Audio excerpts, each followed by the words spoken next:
Welcome back, students. For today's lecture, we are discussing about powder production and its methods. So before going into that, I will give a general description of what we mean by powder metallurgy. So it's an art and science of producing finished and semi-finished product with the help of fine powder, or it is a combination of other metals we call as alloyed metal powders, with or without the inclusions of non-metallic constituents. That means that is the basic definition of powder metallurgy. I will play a video. So in this particular video, it will be explained. It will be better explaining of this particular method. So you can see a die.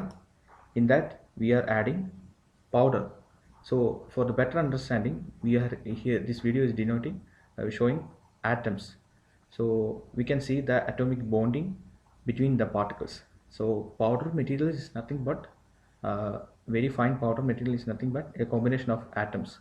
We know that every particle, every substance is made up of atoms. So in the powder also we have a constituent element as atom. So second you can see that the second definition, powder materials are blended, pressed into desired shape. So in this particular video, that container seeing is the mold, and we are adding powder into that, and uh, we are making that in a compacted shape with the help of binders. So we are adding additional binders into that, and next, as it is written, we are going for a compaction process. And after compaction, the next step is sintering. Sintering is a process in which we are heating the metal, otherwise the heating the whole mold, and in a controlled atmosphere. And what is happening after sintering is that bond the bond between the atom will fuse together, and they will be forming into a rigid structure or something like a solid object. So that is the basic definition of powder metallurgy. So it is clear here what is the basic step in powder metallurgy. So next is the powder production methods. As mentioned earlier, we have raw materials in the form of powders, and that can be pure element or a pre-alloyed condition. And second is the method how to make this powder possible.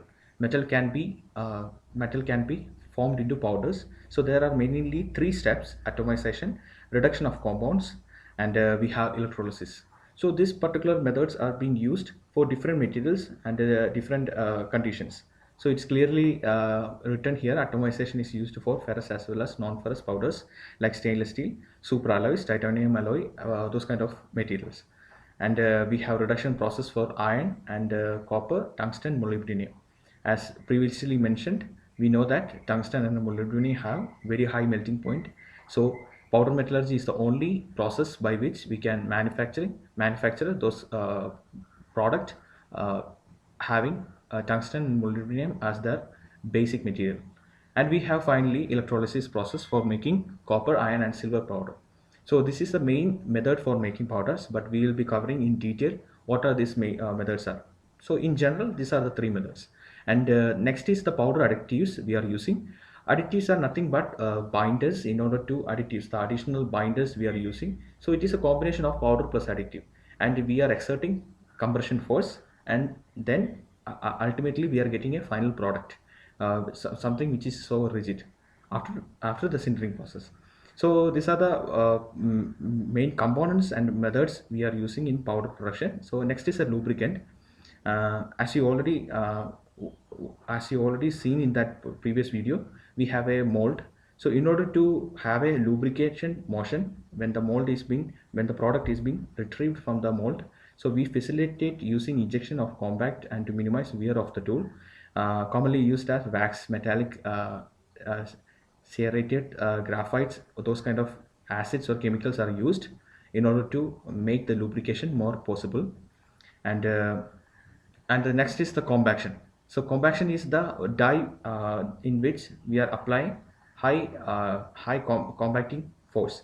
So this die is particularly made or machined with a high close tolerance, because as mentioned previously, we are getting a semi-finished or finished component. So further machining is not required for powder metallurgy. That is the main advantage. So the die should be in a close tolerance so that we will get a near net shape. And next explanation is dies are made of cemented carbide.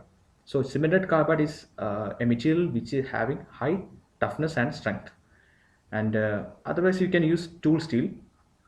And next process is pressed using hydraulic and mechanical presses. So it's nothing but applying a extremely high force or pressure into a small die. So that will enabling that particles to compact and fused in a proper way, thus enabling a green strength. Okay, this kind of topics we'll be discussing in the further lecture, but as for the introduction, this is the main idea.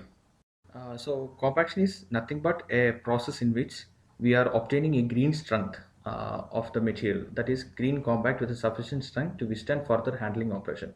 So before sintering, we have to make that that particular mold, the green compact, something a kind of rigid structure, a rigid material in order to withstand further processing and handling. And then the next immediate process is sintering. Sintering, as I mentioned earlier, it's a process of heating, so performed at a controlled atmosphere. Normally this is in a nitrogen enriched furnace. So it's the furnace we are using is normally mesh or belt furnace with the capacity of 1200 degrees Celsius. We can use batch furnace, different kind of furnace can be used. But the main idea behind this is fusing the material. So metallurgical bonding occur due to diffusion of atom.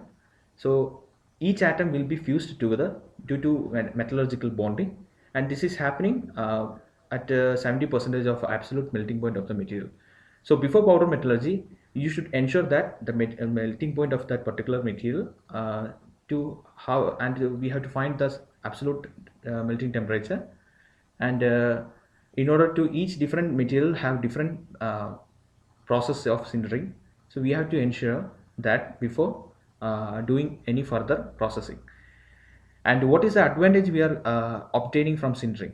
So we are getting a consolidated mechanical bonded powder into a coherent body, that is a stiff and a rigid structure. And next is that densification occur. So what do you mean by densification? So densification is nothing but a process of increasing that density, improved in physical and mechanical property. So initially we had some particles, powder, very fine particles, fine powder. Then after all this process, we are getting something with some material with high mechanical as well as physical property. Compared with the powder, we have an entirely different material, and this is the main reason for sintering. So I will explain the sintering process through an example, a walkthrough through the powdered metal sintering cycle of iron, copper, carbon powder material with 85% part density. So here you can see that we have three particles, three atoms of, we have main components like iron, graphite as well as copper. So graphite is nothing but carbon. Okay. So our constituent elements are iron, graphite and copper. So this is a microstructural or in an atomic scale we are observing what is happening during sintering process. In the left of the diagram video you can see that there is a temperature increase. You can see how the temperature is increasing here, and initially it is written as a green part. Green part is nothing but a material after compaction only. Before this is before sintering. So this is the structure we are getting before sintering. So sintering is a process, as I mentioned, is a process of heating. So in this process we are increasing the temperature. So the rate of temperature is increasing from 200 to the process is been increasing. So you can see that, you can observe that there is an oxide layer over the iron, and we have copper and graphite. Uh, Graphite is nothing but carbon, and we have liquid lubricant. So as I mentioned earlier, lubricant is used in order to make the process more feasible. I'm sorry. So increasing temperature, what will be happening? The changes happening. So the lubricant will be vaporing out from this particular mold, So that you can observe from at 800 or 900 degrees Celsius. And what change is happening at lubricant is being diminished. The lubricant is completely, liquid lubricant is completely vaporized. And next process is that oxidize reducing. So we can see that the oxide layers are getting diffused out, and these are the gradual changes happening with increasing the temperature. With furthermore increasing temperature, we can see that the complete oxides are gone. And next is that what is happening is that the graphite, initial graphite we had, it is getting diffused. Carbon diffusion is happening into the iron. So it's clearly shown here. So carbon is completely diffused. So metallurgically clean part, we get a metallurgically iron carbon alloy. This is the iron carbon system. But for this example, we have an additional alloyed condition called copper. So we can observe how this copper is getting diffused into the carbon iron system. So copper melting and coating is happening. So as you can see, the copper is completely diminished from the structure, from the interstitial position, and we having a final cinder process where we have a system of iron, carbon, and copper alloy. So this is a gradual process happening. So now we can observe that the temperature is at the range of 2000 Fahrenheit, 2050 Fahrenheit. Note that it's in Fahrenheit, not Celsius. So this is the final well sintered part. I hope the I hope you understand what you mean by sintering process. So furthermore, if you cooling down, we can observe the formation of pearlite and ferrite. That is the basic metallurgy of how grain structure or phase transformation is occurring. I'm not going further into that topic, but basic idea of sintering is, I hope you understand the basic idea of sintering from this particular video. So we are reaching into room temperature, that is 113 Fahrenheit. So this is the sintering process in a nutshell. So next is the main topic for today's discussion is the advantages of powder metallurgy. So why people are preferring powder metallurgy over other conventional manufacturing process? The first and foremost thing is efficient material utilization. So we are using powder rather than uh, solid piece of die or bar. We are not using that. So we can utilize even the tiny bit of powder in an efficient way. And second thing is that it enables close dimensional tolerance. So as I mentioned earlier, we have a mold, and we are machining that into a dimension tolerance equivalent to our final product. So near net shape can be possible. So you can see that this dimension tolerance we are obtaining for this particular gear, it's high, because very intricate design we are obtaining, and this is only possible by powder metallurgy process only. And we have a good surface finish. You can see from you can observe from this diagram, it is how close tolerance as well as good surface finish product we are obtaining at the final process. And next is the manufacturing of complex shape. Yeah, that is also observed here. Hard materials used to make components that are difficult to machine can be readily made. That is, we can take an example of tungsten. Tungsten is a material that having higher melting temperature. So in order to make those kind of materials like molybdenum tungsten manufacturing into final filament or whatever be the use, we go for powder metallurgical part. And and the most environmental factor is that environmental friendly. You can observe that the only process we are using is compression as well as sintering, and that is happening in a closed atmosphere. So this process is somewhat environmental friendly when compared with other manufacturing process, like if you go for forging as well as welding, there are pollutants we are producing, but here environment friendly and energy efficient. Energy efficient means we are utilizing each and every process in terms of material as well as process. So this is kind of energy efficient when compared with other process also. And next is suited for moderate to high volume component product.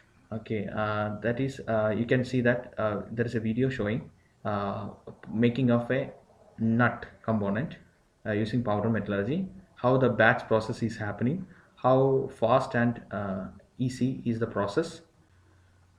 We have an application mostly in automobiles for powder metallurgy components.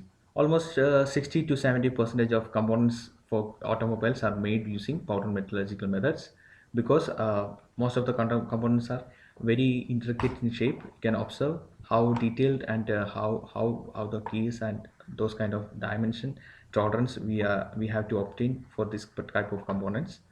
And it's true, it's clearly evident that how important is powder metallurgy. And the next important point is that wide variety of material can be used. uh, there is no certain condition for choosing the material, but there should be a factor like the material should be fusing together. There should be a fusing factor. Thermodynamically or metallurgically, it should bond together. That is the only factor. Apart from that, we can choose a wide variety of materials with the parts with controlled porosity can be made. That is also an advantage of this process. uh, so whenever we look into any process, there will be an limitation for any kind of manufacturing process. And unfortunately for powder metallurgy also, we have limitations. So main limitations for powder metallurgy are limited in the science capability, because we are using large forces. So that is one factor of powder metallurgy. We can't use very large components. And second thing, that the cost of the die we are using, that is also one of the main concern for powder metallurgy components, because in order to manufacture a component, we have to make a initially we have to make a die suitable for that particular mm, product. So next is the corrosion concern, because for metals, corrosion is always termed to be as the villain. Whatever the product made from metal, whatever the process, the metal will be degraded over the period of time due to corrosion. So for powder metallurgy also, there is a concern that whenever we are doing this kind of process, we should be have a controlled environment. So in order to enhance that controlled environment, the process will be even more expensive. So we can consider that also as a limitations for this particular powder metallurgical process. And so with that, I will wind up today's lecture. I hope to see you guys in the next coming lecture. Thank you.